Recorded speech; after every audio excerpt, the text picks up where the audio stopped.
وانتوما تعالوا تشوفوا. قال لك تعيش نهار تسمع اخبار. ايوا جالسه طالعه هابطه في الفيديوهات تلقى واحد الفيديو ديال السريعه مرت بكريشه اللي كان مزوج لهم سعاد. اش حاطه فيديو بغاو يسمحوا فيا انا وبنتي. الله يا لاله اللي بغاو يسمحوا فيك انتي وبنتك، قداش قلتيها يا لاله السريعه يا نص بلاصه. ما يقدوش يتزحزحوا قدامك وانت شاده عليهم الدواسه وغادي يسمحوا فيك.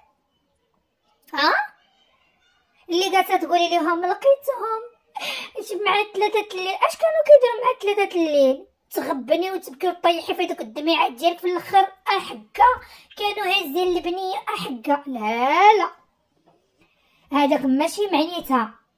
كون كنتي يا لاله ومولاتي كيف ما كتقولي انت راه عندك بنيه الله يخليها لك، وراكي صالحتي البنت مع امها وطفيتي الغضب، لكن انت هي اللي مستافده من هاد الشيء كامل اللي واقع ما بين سعاد وبنتها. واللي كتقولي بكريشه يسمح فيك، بكريشه كيدخل عليك الملايين والملايير على ظهرك وغادي يسمح فيك. ياك ملي كانت لعلكم سعاد قبل ما يتزوج بسيادتكم نتيا كانت تمشي تخدم وتردم وتجيب ليه ما ياكل هو وولادو، وهو شاد الدار والمطلع كان عوال عليك. راه كانت سعاد اللي كتعطيه وكتوكلو. ايوا ملي عرف اليوتيوب دخلته ليه سعاد وراتو اليوتيوب. ايوا جرب فلوس وذاق حلاوه الفلوس. قال اش ندير؟ سعاد هربت ليا اجي نقلب على واحده اخرى. ما بنتي لي غنتي يا السريعه قدامه قلتي اش ندير؟ اجي نحط هاد الفيديو بغاو يسمحوا فيا.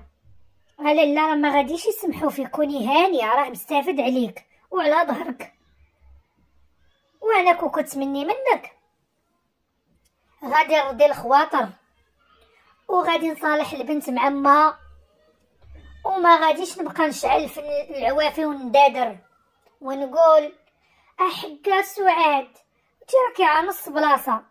اما هي لا سعاد طولة وتجريده والزين والقامه ويكون كيف ما بغات تكون كتبقى امهم.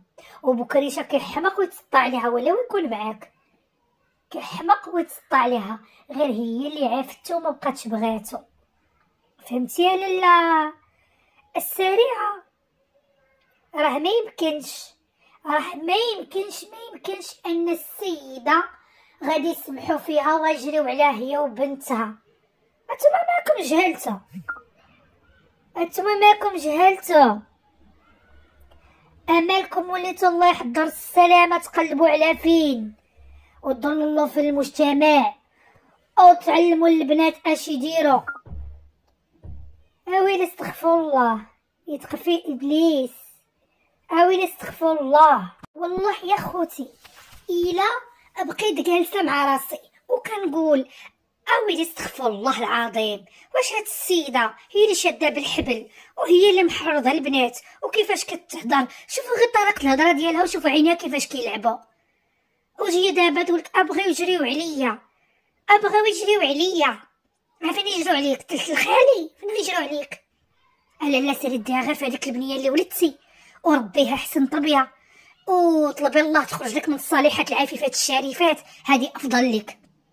واتقي الله الدنيا فايته باش معطى الله وكل شيء فايت. واللي حفر الحفره ما يغرقهاش بزاف راه غيطيح فيها. والكاس اللي شربت منه سعاد تقدري تشربي منه انتي. لا تغرقش الدنيا وتغرق الفلوس ويغرق لاتصنص. ما يغرق غراره بنتي. حاولي اتقي الله والله يعفو علينا وعليك.